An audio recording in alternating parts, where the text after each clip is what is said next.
자, 이번에 일어난 한국의 비상겸 상황으로 인해서 많은 한국 국민들이 말 그대로 국가적인 스트레스를 받고 시달린 시간을 보냈습니다.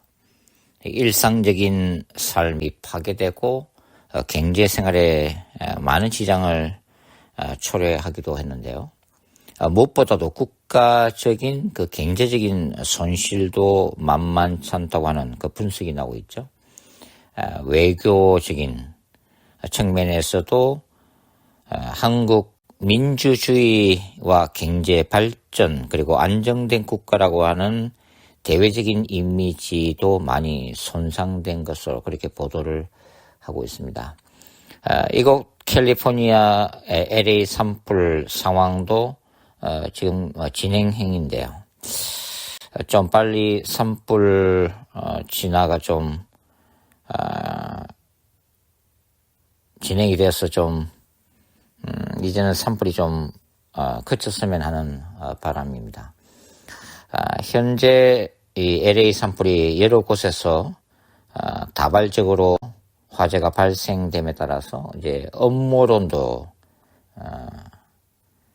대두되고 있는 그런 상황인데요. 무엇보다도 캘리포니아 주지사와 LA 시장의 이 어떤 그 부적절한 화재 대책 관리 능력으로 인해서 구설수에 이제 오르고 있는 그런 상황입니다. 캘리포니아는 두 가지가 좋죠. 첫 번째가 먹거리가 풍성하잖아요. 특별히 한국 음식이 풍성해서 이곳에 사는 교민들에게는 큰 어떤 이점이 되고 있죠. 그리고 두 번째는 캘리포니아 기후가 봄이나 가을 날씨를 적정하게 유지해주고 있기 때문에 사람 살기에 좋은 환경을 제공을 해주고 있습니다. 그러나 그런 반면에 이 캘리포니아가 타주에 비해서 안 좋은 점도 많습니다. 캘리포니아는 대체적으로 집값이 비싼 편이죠. 그리고 렌트비가 수년 동안 많이 폭등을 해서 서민들로서는 굉장히 큰 부담이 되고 있습니다. 그뿐만 아니라 가스비도 비싸고 또 이제 텍스도 타주에 비해서 높은 편이라서 최근에는 캘리포니아 살고 있는 많은 백인들이 타주로 이사 가기도 했습니다. 트럼프가 이제 취임하고 나면은 어떤 변화가 또 미국 땅에 닥칠지는 모르겠지만 무엇보다도 이 불체자들에 대한 강력한 추방 작전이 시작될 거로 보이는데요. 그러나 이 LA 코리아타운에도 이곳에서 여러 가지 어쩔 수 없는 상황 때문에 서로 미비자로 이렇게 신분이 떨어진 분들도 적잖아 많습니다. 교회를 다니시는 교인들 중에서도 그런 분들이 있어서 코리아타운에 또 어떤 분위기가 형성될지 걱정이 되고 있습니다. 여하튼 LA 산불 상황으로 인해서 또 캘리포니아에 또 집값이 더 오를 거라고 하는 전망이 나오고 있는데요. 무엇보다도 또 렌트비가 오른다는 그런 안 좋은 소식이 들리고 있습니다.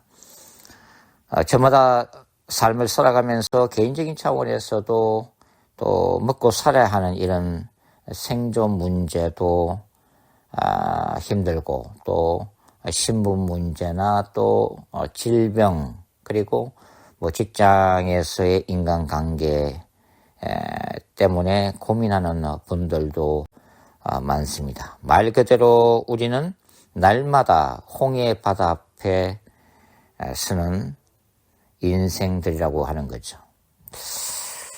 자, 출애굽기 14장에는 출애굽 직후에 이스라엘 백성들의 상황이 기록이 되어 있습니다.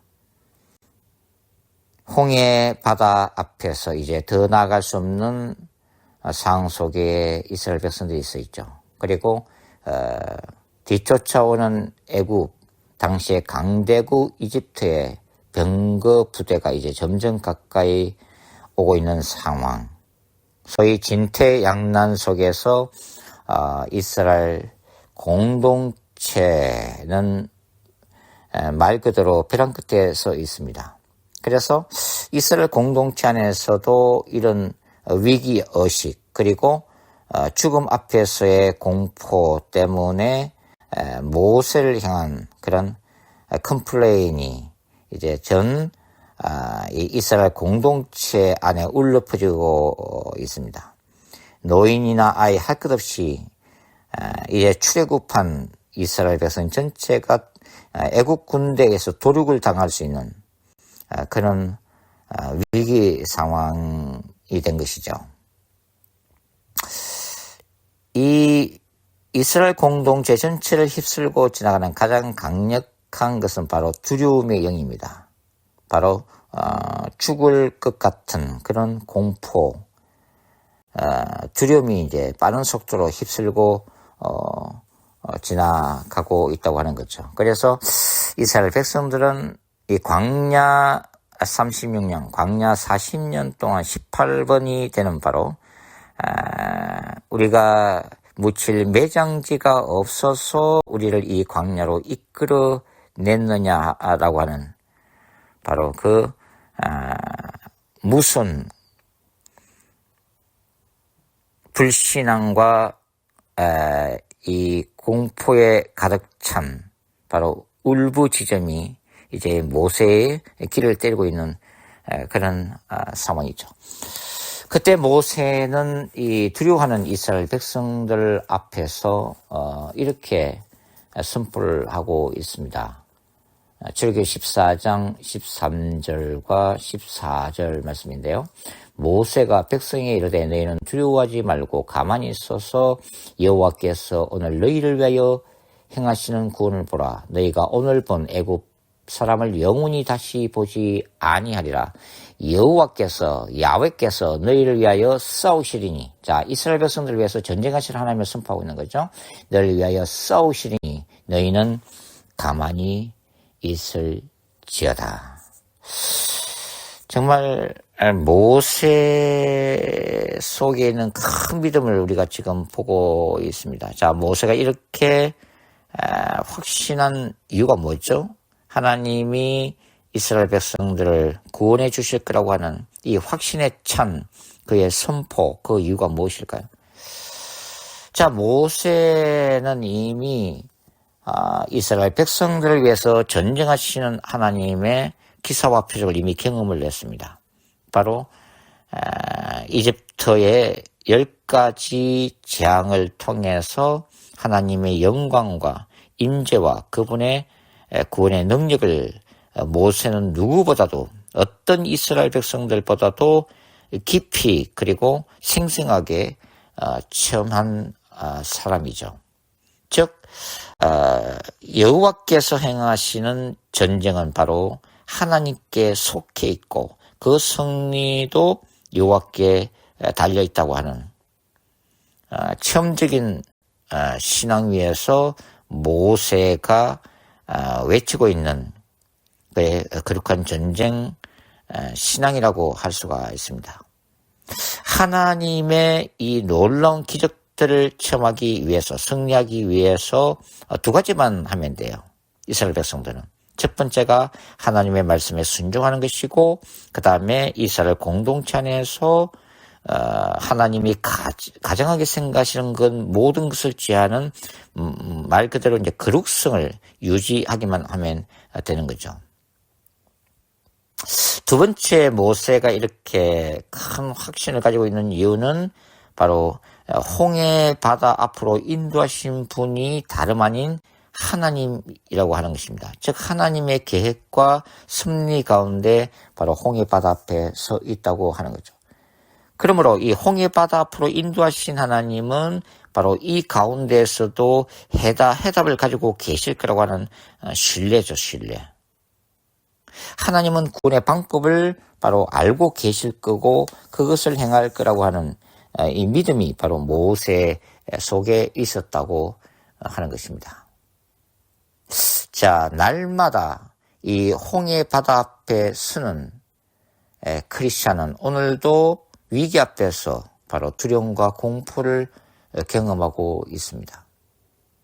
앞날에 대한 걱정과 근심이 날마다 크리스찬 가운데도 몰아닥치고 있는 거죠. 사실 이러한 어떤 문제가 생길 때, 그것도 큰 문제가 생길 때 이 위기, 죽을 것 같은 이 두려움 앞에서 완전히 자유할 수 있는 크리스찬은 없습니다. 목사도 마찬가지죠. 어떻게 하면 이 모세처럼 담대함을 우리가 가질 수 있을까요? 정말 모세처럼 이런 큰 믿음을 우리가 소유할 수가 있을까요? 보통 사람들은 이 위기 앞에서 이것을 극복하기 위한 어떤 큰 믿음을 보인다기보다는 사실 체념하는 경우가 많죠. 절망하는 경우가 많습니다. 포기하는 경우가 많죠. 이것이 바로 이곳이 우리의 매장지구나. 이것이 하나님의 뜻이구나. 우리가 여기서 이제 죽게 되는 것이 하나님의 뜻이구나라고 체념하는 경우가 더 많다고 하는 거죠. 사실 위기 앞에서 우리가 기적을 기대하지 않는다면 기적은 일어나지 않습니다. 우리가 기적을 보게 해달라고 하나님 앞에 울부짖고 그것을 기대하는 믿음이 없다면 기적의 역사 또한 우리의 삶 가운데 일어나기는 힘들 것입니다. 그러나 더 중요한 것은 모세의 이런 큰 믿음이 우리가 그런 큰 믿음을 가지고 싶게 해서 소유될 수 있는 것은 아니라는 생각도 듭니다. 홍해를 가를 수 있는, 산을 옮길 수 있는 큰 믿음은 어찌 보면 은사 중에 하나라는 생각이 듭니다. 그런 큰 믿음은 결국 하나님이 우리 가운데 주셔야 우리가 그 큰 믿음을 소유할 수 있는 거죠. 우리 안에서 생길 수 있는 믿음은 늘 위기 앞에서 무너지는 작고 연약한 믿음이라는 생각이 듭니다. 하나님은 우리의 삶 가운데 절망적인 상황 속에서 우리를 위하여 전쟁하시는 하나님이다. God at war for us 라고 하는 이 담대한 믿음을 주님이 우리에게 주시기를 원합니다. 그래서 위기 앞에서 날마다 홍해 바다 앞에 설 때마다 우리가 믿음으로 그리고 말씀을 붙들고 여전히 기적을 일으키시는 하나님을 신뢰함으로써 한 걸음씩 홍해가 갈라지는 그 기적들을 경험할 수 있는 바로 그 자리로 나아갈 수 있는 저와 여러분이 될 수 있기를 기도해 봅니다.